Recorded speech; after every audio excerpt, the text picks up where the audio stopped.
Hi friends, आज की class में लेके आए हैं पूरे साल का पिटारा जो देखेंगे विगत वर्षों में भी पूछे गए और आने वाले वर्षों में भी पूछे जाएंगे। इस वीडियो में हम शिक्षा से संबंधित जितने भी क्वेश्चन अभी तक पूछे गए हैं पूछे जाने वाले सबको रिकवर करने वाले हैं। तो फ्रेंड्स, जैसा आप स्ट्रक्चर या डायग्राम देख रहे होंगे कि इसमें प्राचीन काल से लेके वर्तमान बजट तक 2021 और 22 के वित्तीय वर्ष के बजट के सारे क्वेश्चन को देखने वाले हैं और उन क्वेश्चन को भी देखने वाले जो आगामी दिनों में बनने वाले हैं। तो फ्रेंड्स, वीडियो को बिना स्किप किए हुए शुरू से लेकर लास्ट तक देखिएगा जिससे आपको इसका पूरा प्रॉफिट मिल सके। फ्रेंड्स, अभी तक यदि आपने हमारे YouTube channel royal competition classes subscribe नहीं किया तो सब्सक्राइब जरूर कर लीजिए और उसकी बगल का बेल आइकन दबा लीजिए जिससे हमारे नए तरीके की या नई पॉइंट पर पढ़ने वाली वीडियो के इंस्ट्रक्शन या इंफॉर्मेशन आपके पास आसानी से पहुंच सके। तो फ्रेंड्स, हम देखेंगे एक एक पॉइंट को हर रोज लेकर आएंगे। जैसे आज का पॉइंट हमारा शिक्षा है, कल इसी तरह का हेल्थ होगा, फिर इसके बाद देखेंगे प्रमुख योजनाएं। एक पॉइंट पे एक दिन की क्लास में पूरे बनने वाले क्वेश्चन को खत्म कर देने वाले हैं। तो देखते हैं, बजट की बात करते हैं। तो बजट से पहले हम क्वेश्चन का उल्लेख कर लेते हैं कि क्वेश्चन कितने इसमें आपको मिलने वाले हैं, जिसके लिए आपको पूरी वीडियो देखनी चाहिए। तो पहले हम देख लेते हैं, बजट की बात करते हैं। वित्तीय वर्ष 2021-22 के बजट में शिक्षा पे कितनी धनराशि दी गई है, कितने केंद्रीय विश्वविद्यालय खोलने की बात की गई है, उसके बाद कितने आर्मी स्कूल खोले जाएंगे और एकलव्य आवासीय मॉडल आधार पर कितने विद्यालय खोले जाएंगे। इसके बाद हम देखेंगे कि शिक्षा संबंधी प्रावधान भारतीय संविधान के किस भाग में दिया गया है और कितने भाग इससे प्रभावित होते हैं, कौन से संविधान संशोधन द्वारा शिक्षा को शामिल किया गया है और कौन कौन अनुच्छेद में दिया गया है। इसके बाद हम चलेंगे भारतीय शिक्षा की बात करेंगे, जहां से क्वेश्चन बनते ही रहते हैं कि देखेंगे प्रथम विश्वविद्यालय कौन सा है।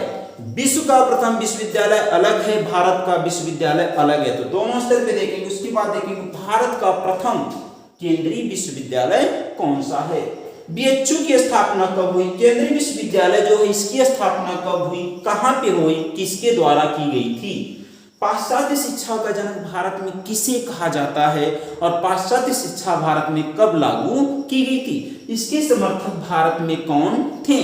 फिर इसके बाद देखिए भारतीय शिक्षा का मैग्ना कार्टा किसे कहा जाता है और लॉर्ड कैनिंग के प्रमुख देखेंगे कार्य जो शिक्षा के क्षेत्र में बढ़ावा देने वाले थे। तो आप देख रहे होंगे बहुत सारे क्वेश्चन को देखने वाले, इसके साथ साथ हम साक्षरता दर देखने वाले और एक इंपॉर्टेंट क्वेश्चन देखने वाले हैं यहाँ पे करंट के भी, कि भारत का वो पहला जिला जो पूर्ण रूप से 100% साक्षर वाला हो गया है, वो पहला राज्य जो पूर्ण रूप से 100% साक्षर वाला हो गया है। तो शुरू करते हैं फ्रेंड्स आज की वीडियो। हम शुरू करेंगे बजट 2021 और 22 में शिक्षा पर कितनी धनराशि दी गई है। तो देखेंगे शिक्षा पर 93,224 करोड़ रुपए की धनराशि दी गई है। पिछले वित्तीय वर्ष की अपेक्षा अब की बार धनराशि शिक्षा के क्षेत्र में अधिक दी गई है। इसके बाद देखेंगे ये जो शिक्षा में इतनी बड़ी धनराशि दी गई, इसके तहत क्या क्या प्रावधानित किया जाएगा, शिक्षा में बढ़ावा करने के लिए क्या क्या चीजें लागू की जा रही है नए देखेंगे नए बजट में। तो देखेंगे कितने केंद्रीय विश्वविद्यालय खोलने की बात की गई है वित्तीय वर्ष 2021-22 के बजट में। तो देखेंगे एकमात्र केंद्रीय विद्यालय खोला जाएगा, एक केंद्रीय विश्वविद्यालय खोला जाएगा और वह कहां खोला जाएगा, देखेंगे लद्दाख में खोला जाएगा। लद्दाख में खोला जाएगा भारत का एकमात्र देखेंगे यह केंद्रीय विश्वविद्यालय जिसकी चर्चा किसमें की गई है, बजट 2021-22 में। लद्दाख की बात करें तो लद्दाख पहले जम्मू कश्मीर में शामिल था, लेकिन देखेंगे 31 अक्टूबर 2019 को इसे यूनिटरी स्टेट तथा केंद्र शासित प्रदेश बना दिया गया है। लद्दाख में मात्र 2 जिले शामिल हैं। लद्दाख में कितने जिले शामिल हैं, 2 जिले लेह और कारगिल क्या हैं शामिल है, मात्र 2 ही जिले इसमें क्या हैं शामिल है। यहाँ के उपराज्यपाल की बात करें तो यहाँ के उपराज्यपाल जो हैं आर.के. माथुर जी यहाँ के क्या हैं उपराज्यपाल है।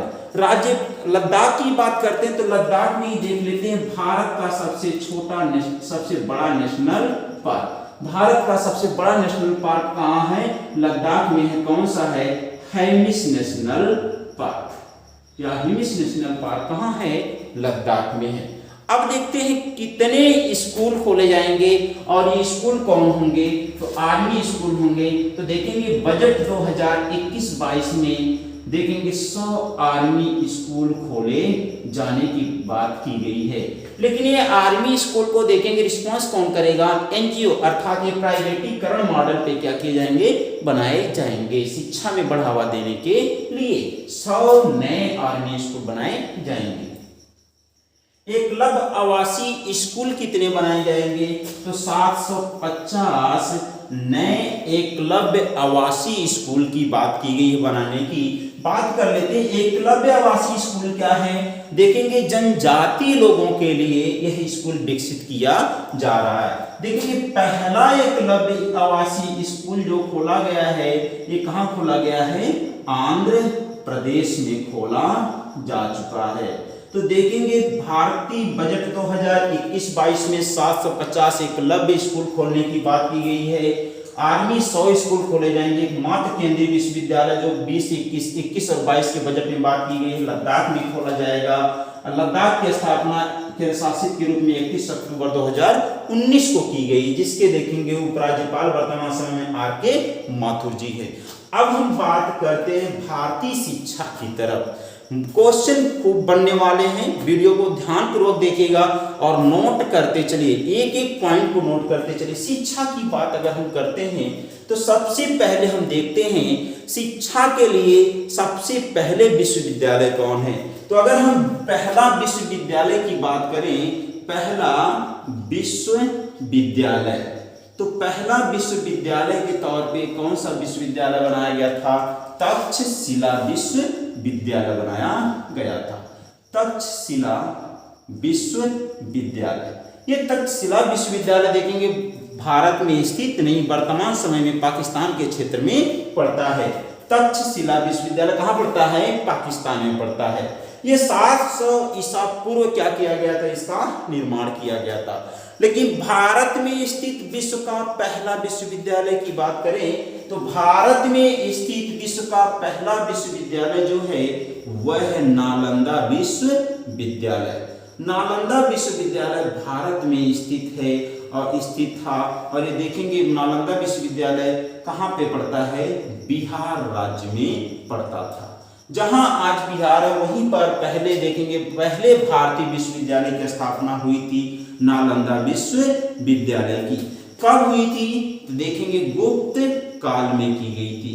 गुप्त काल में अर्थात 5वीं शताब्दी ईसा पूर्व में इसकी ईस्वी में की गई थी। 5वीं शताब्दी ईस्वी में गुप्त शासकों के शासन काल में इसकी स्थापना की गई थी। इसका संस्थापक कौन था, तो देखेंगे इसका संस्थापक कुमार गुप्त था। कुमार गुप्त अर्थात देखेंगे भारत का प्रथम विश्वविद्यालय, भारत का प्रथम विश्व स्तरीय विश्वविद्यालय कौन है, नालंदा विश्वविद्यालय, जिसकी स्थापना कुमार गुप्त ने 5वीं शताब्दी ईसा पूर्व में कराई थी। कहाँ पे कराई थी, बिहार में कराई थी। बात करते भारत के प्रथम केंद्रीय विश्वविद्यालय की। ये तो विश्वविद्यालय नहीं, ये केंद्रीय विश्वविद्यालय है, लेकिन भारत के प्रथम केंद्रीय विश्वविद्यालय की बात करते हैं तो कौन सा है, इलाहाबाद विश्वविद्यालय। इलाहाबाद विश्वविद्यालय, इलाहाबाद विश्वविद्यालय देखेंगे ये भारत का प्रथम केंद्रीय विश्वविद्यालय है। अगर स्थापना की बात करें तो इसकी स्थापना कब हुई थी, तो देखेंगे इसकी स्थापना 1887 ईस्वी में हुई थी। इसके संस्थापक की बात करें, इसके संस्थापक कौन थे, तो देखेंगे अल्फ्रेड लायर। अल्फ्रेड लायर जो थे यह देखेंगे किसके संस्थापक थे, इलाहाबाद विश्वविद्यालय की।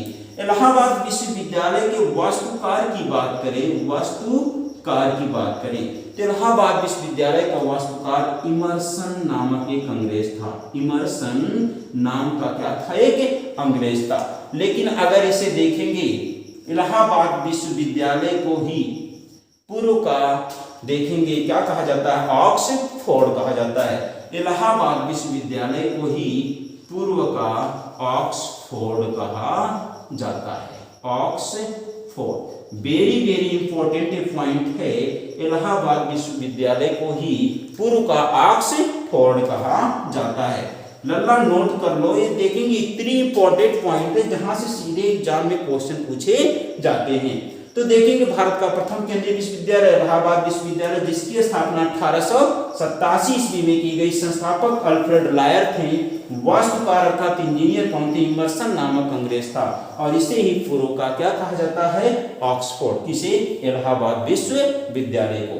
देखेंगे आगे बेच्चू की स्थापना। बेच्चू दूसरा केंद्रीय विश्वविद्यालय है, जिसे देखेंगे बनारस हिंदू यूनिवर्सिटी अर्थात बनारस हिंदू विश्वविद्यालय कहा जाता है। स्थापना देखेंगे, इसकी स्थापना किस सन में हुई थी? तो देखेंगे 1916 में हुई थी। किस गवर्नर जनरल के काल में हुई थी? लॉर्ड हार्डिंग के काल में हुई थी। लॉर्ड हार्डिंग उस समय भारत का क्या था? Governor general. संस्थापक की बात करें तो संस्थापक कौन थे? मदन मोहन मालवीय। मदन मोहन मालवीय जी देखेंगे बेच्चू की क्या थे? संस्थापक थे। बेच्चू में ही देखेंगे महात्मा गांधी ने अपने सबसे बड़ा क्या दिया था? भाषण दिया था। महात्मा गांधी ने सबसे लंबा भाषण कब दिया था?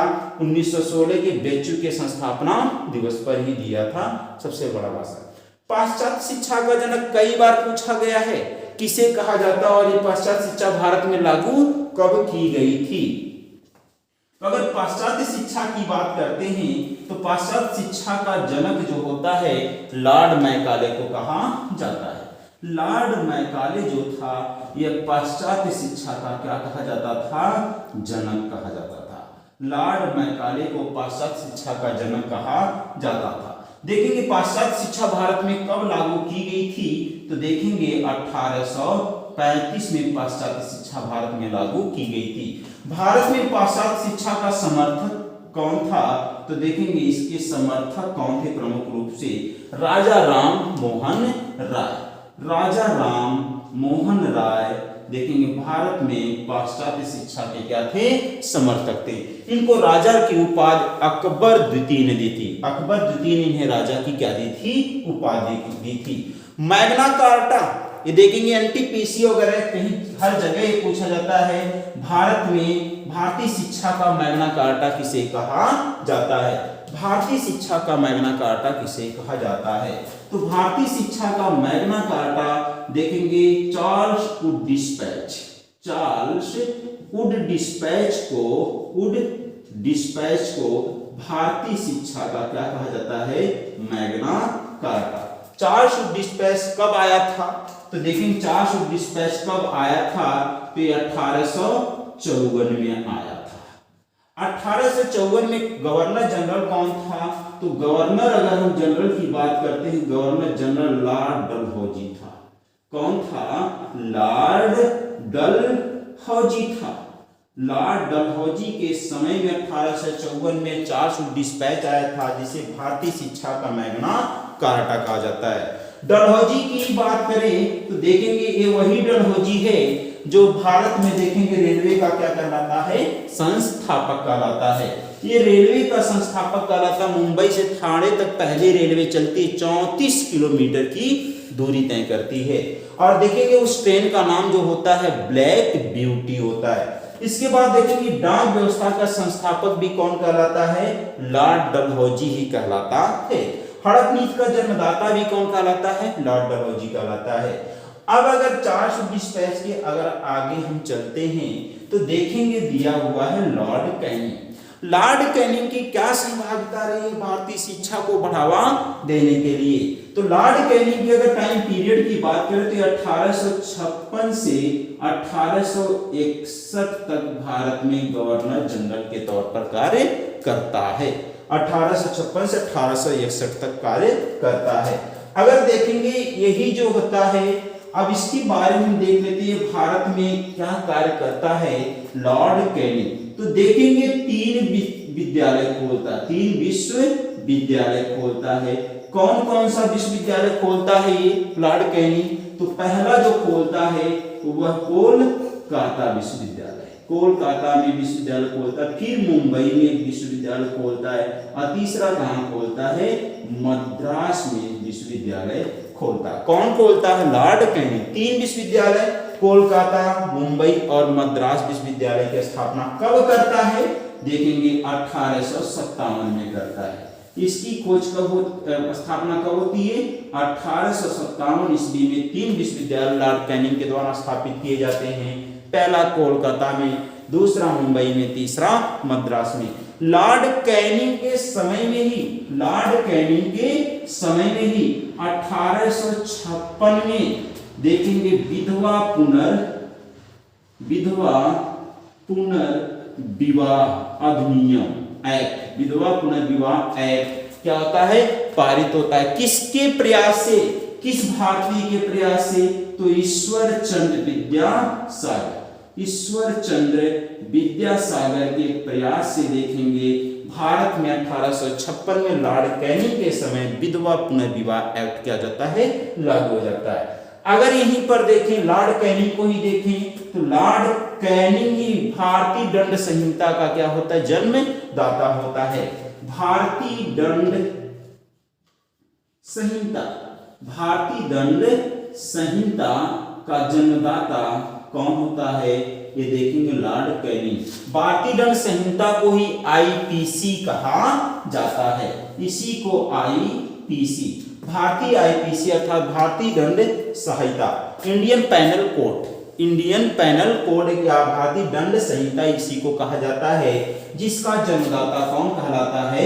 लॉर्ड कैनिंग कहलाता है। इसकी स्थापना कब करता है? 1861 ईस्वी में भारतीय दंड संहिता अर्थात आईपीसी या इंडियन पैनल कोड, जिसका फुल फॉर्म होता है, स्थापना 1861 में थी। अब हम देख लेते हैं भारतीय संविधान में शिक्षा के तौर पे सहभागिता या इसका प्रावधान कहां पर किया गया है। शिक्षा संबंधी प्रावधान की अगर हम बात करते हैं भारतीय संविधान में, तो देखेंगे भारतीय संविधान में शिक्षा से संबंधित कौन सा संशोधन है। सबसे पहला क्वेश्चन ये देखेंगे तो देखेंगे भारतीय संविधान में 86वां संविधान संशोधन जो है, 86वां जो संविधान संशोधन किया गया था 2002 में, ये शिक्षा से संबंधित संशोधन था। 86वां संविधान संशोधन 2002 का ये देखेंगे शिक्षा से संबंधित संशोधन था, जिसके तहत भारतीय संविधान के 3 भाग प्रभावित होते हैं। कितने भाग प्रभावित होते हैं? 3 भाग होते हैं। और जान लेते हैं पर कौन कौन से भाग प्रभावित होते हैं। तो देखेंगे उन तीनों में भाग जो पहला प्रभावित होता है वह होता है मूल अधिकार। पहला प्रभावित होने वाला भाग कौन सा है? मूल अधिकार है। दूसरा कौन सा है? भाग ये देखेंगे किस भाग के अंतर्गत आता है? भाग 3 के अंतर्गत आता है। दूसरा देखेंगे कौन सा भाग रिकवर कर जाता है, तो देखेंगे नीति निर्देशक तत्व। नीति निर्देशक तत्व ये किस भाग में आता है? भाग 4 में आता है। अब देखेंगे अगला कौन सा भाग है, तो देखेंगे यह मूल कर्तव्य है। और देखेंगे यह भाग 4 के अंतर्गत आता है। ध्यान से इसको नोट करिएगा, सारी की सारी चीजें एज इट पूछ ली जाती हैं। अगर हमने देखा मूल अधिकार देखेंगे भारतीय संविधान के किस भाग में उल्लेखित है, तो भाग 3 में उल्लेखित है। मूल अधिकार किस देश के संविधान से लिया गया है, तो यह यूएस से, संयुक्त राज्य अमेरिका के संविधान से मूल अधिकार भारतीय संविधान में शामिल किया गया है। अरे नीति निर्देशक तत्व कहां से लिया गया है, तो नीति निर्देशक तत्व भारतीय संविधान के किस भाग में उल्लेखित है? भाग 4 में उल्लेखित है। कहां से लिया गया है? आयरलैंड से लिया गया है। आयरलैंड देश के संविधान से लिया गया है। देख लेते हैं मूल कर्तव्य की बात कर लेते हैं। मूल कर्तव्य कहां से लिया गया है? मूल कर्तव्य का उल्लेख भारतीय संविधान के भाग 4 में किया गया है। भारतीय मूल संविधान में मूल कर्तव्य का उल्लेख नहीं था। मूल संविधान में भारतीय मूल संविधान उसे कहते हैं जब 26 जनवरी 1950 को भारतीय संविधान लागू हुआ था। उस समय भारतीय संविधान में मूल कर्तव्य जैसा कोई भाग नहीं था, लेकिन इसे बाद में क्या कर दिया जाता है? जोड़ दिया जाता है। तो देखेंगे मूल कर्तव्य कहां से लिया गया है? ये रूस देश के संविधान से लिया गया है। रूस देश के संविधान से मूल कर्तव्य। तो हमने देखा 86वें संविधान संशोधन जिससे शिक्षा संबंधित है, इससे 3 भाग प्रभावित होते हैं। भाग 3 मूल अधिकार। भाग 4 नीति निर्देशक तत्व भाग 4 का मूल कर्तव्य। मूल अधिकार यूएसए से लिया गया, नीति निर्देशक तत्व आयरलैंड से लिया गया, मूल कर्तव्य कहां से लिया गया है? रूस से लिया गया है। अब हम देख लेते हैं कौन कौन सी आर्टिकल शिक्षा संबंधित हैं जो देखेंगे प्रभावित होती हैं। किस किस आर्टिकल में शिक्षा का प्रावधान किया गया है? तो सबसे मोस्ट इंपॉर्टेंट जो एग्जाम में सीधे पूछ ली जाती है आर्टिकल 21A या 21 का। आर्टिकल 21 का में देखेंगे निःशुल्क शिक्षा का प्रावधान किया गया है। निःशुल्क शिक्षा का प्रावधान किस आर्टिकल में है? 21 का में है। और देखेंगे दूसरी आर्टिकल अगर देखें तो 45 का में है। 45 ये देखेंगे 45 का नीति निर्देशक तत्व के अंतर्गत आती है। इसमें कहा गया है राज्य देखेंगे 6 से 14 वर्ष के बच्चों के लिए। 45 का में कहा गया है राज्य 6 से 14 वर्ष के बच्चों के लिए निःशुल्क भोजन एवं निःशुल्क शिक्षा का प्रावधान करेगा। आते हैं तो देखेंगे मूल कर्तव्य और कौन सी आर्टिकल प्रभावित होती है? आर्टिकल 51 का प्रभावित होती है। 51 क में देखेंगे क्या जोड़ा गया है? मूल कर्तव्य में 11वां मूल कर्तव्य 86वें संविधान संशोधन द्वारा जोड़ा गया है। और 11वें मूल कर्तव्य में कहा गया है कि 6 से 14 वर्ष के बच्चों के लिए अनिवार्य और निःशुल्क शिक्षा आवश्यक है। जो देखेंगे भारतीय संविधान में मूल कर्तव्य में 11वां मूल कर्तव्य प्रमुख रूप से है कि शिक्षा का अधिकार। तो हमने देखा 11वां जो अधिकार है 51 का मूल कर्तव्य में देखेंगे 51 का अनुच्छेद प्रभावित होते, इसमें भी शिक्षा संबंधी प्रावधान किया गया है। एक बार क्विकली रिवीजन कर लेते हैं। 86वां संविधान संशोधन भारतीय संविधान में शिक्षा से संबंधित है। शिक्षा से 3 भाग प्रभावित होते हैं। भाग 3 जिसमें मूल अधिकार है जो रूस अमेरिका से लिया गया है। भाग 4 जिसमें नीति निर्देशक तत्व आयरलैंड से लिया गया है। भाग 4 का मूल कर्तव्य जो रूस से लिया गया है। कौन कौन अनुच्छेद प्रभावित होते? 21 का में कहा गया है शिक्षा बच्चों को निःशुल्क शिक्षा 6 से 14 वर्ष के लिए बच्चों को निःशुल्क शिक्षा। 45 का में कहा गया है कि राज्य जिम्मेदार है 6 से 14 वर्ष के बच्चों के लिए निःशुल्क शिक्षा और भोजन देने के लिए। और देखेंगे 51 का अनुच्छेद 51 का में 11वां मूल कर्तव्य जोड़ा गया और कहा गया कि 6 से 14 वर्ष के बच्चों के लिए शिक्षा ग्रहण करना उनका मूल कर्तव्य है। तो इस तरह से हमने देखा शिक्षा संबंधित सारे प्रावधान। फ्रेंड्स कमेंट में जरूर कमेंट बॉक्स में कमेंट करके बताइएगा कि ये वीडियो कैसी लगी आपको। क्या इस तरह की और वीडियो हमें प्रोवाइड करनी चाहिए टॉपिक वाइज की नहीं? ठीक है, यदि आपको ये वीडियो थोड़ी सी भी हेल्पफुल लगी हो तो इसे शेयर जरूर कीजिए और फ्रेंडों के पास और ग्रुपों में आप फेसबुक के तहत, जिससे लोग भी इसका फायदा उठा सके। फ्रेंड्स एक पॉइंट छूट रही है यहाँ पे साक्षरता छूट रही। साक्षरता के तौर पे अगर देखा जाए तो सबसे अधिक साक्षर राज्य जो है वह कौन सा है? केरल है। सबसे अधिक साक्षरता वाला राज्य कौन सा है? केरल है। सबसे कम साक्षरता वाला राज्य अगर देखा जाए तो कौन सा है? अपना बिहार है। बिहार देखेंगे सबसे कम साक्षरता वाला क्या है? राज्य है। लेकिन विश्व स्तर की बात भारत स्तर में देखेंगे भारत का वह कौन सा पहला जिला है जो पूर्ण रूप से साक्षर घोषित किया गया है? तो पूर्ण रूप से पूर्ण साक्षर जिला वो भी पहला कौन सा है? तो देखेंगे उत्तराखंड का देहरादून जिला जो है यह 100% क्या है? साक्षर है। किस राज्य का है? उत्तराखंड का एक जिला है। देखेंगे पूर्ण रूप से साक्षर राज्य कौन है? पूर्ण साक्षर राज्य कौन है जिसमें 100% साक्षरता पाई जाती है? वो कौन है? केरल है। केरल को 2016 में पूर्ण साक्षरता वाला राज्य घोषित किया गया है। तो ये देखेंगे करंट के क्वेश्चन हैं जो आपके एग्जाम में पूछे ही जाएंगे। तो फ्रेंड्स यदि अभी तक आपने वीडियो को लाइक नहीं किया तो लाइक जरूर कर लें और कमेंट बॉक्स में कमेंट करके जरूर बताएं कि ये सीरीज आपको कैसी लगी। क्या इस तरह की चीजें आपके सामने आनी चाहिए कि ऐसी वीडियो जिसमें एक ही वीडियो में हम इससे रिलेटेड सारी पॉइंट को डिस्कस कर सकें। तो फ्रेंड्स मिलते हैं इसी तरह के किसी फिर एक नई टॉपिक के साथ। तब तक के लिए अच्छे से देखिए और नोट्स बनाइए, पढ़िए और आगे बढ़िए।